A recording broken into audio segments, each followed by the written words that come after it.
It's rain-wet streets, it's nights like this with fog rolling in, cars, faceless people going by doing the things that they're doing. There's something kind of hypnotic about it.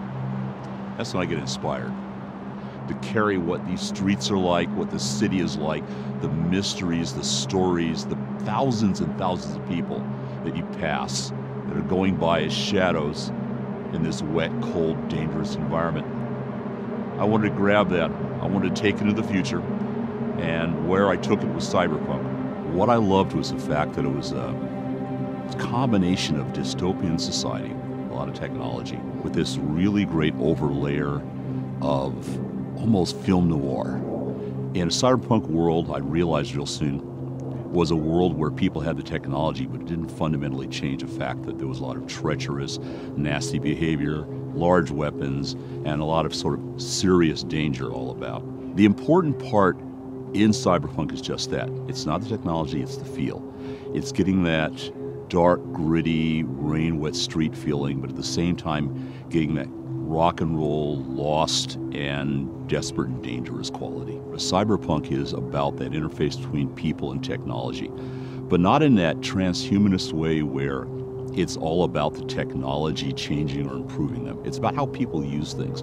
There's a great Gibson saying, the street finds its uses for things. And that's what cyberpunk is about. Cyberpunk isn't about saving humanity, it's about saving yourself.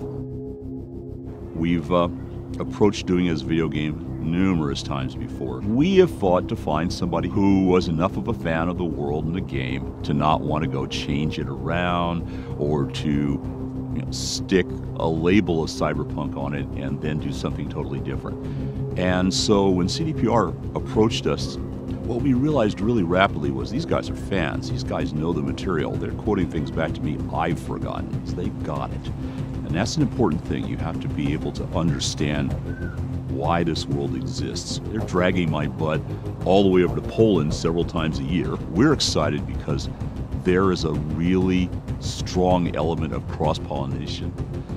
There's a really strong element of cooperative building going on. And that's really great. Cyberpunk 2020 was about early cyberpunk. It was a world in which people didn't know a lot about what the tropes were, the feel for it. The great part about 2077 is that it's a mature form of that. We're basically able to progress a larger arc.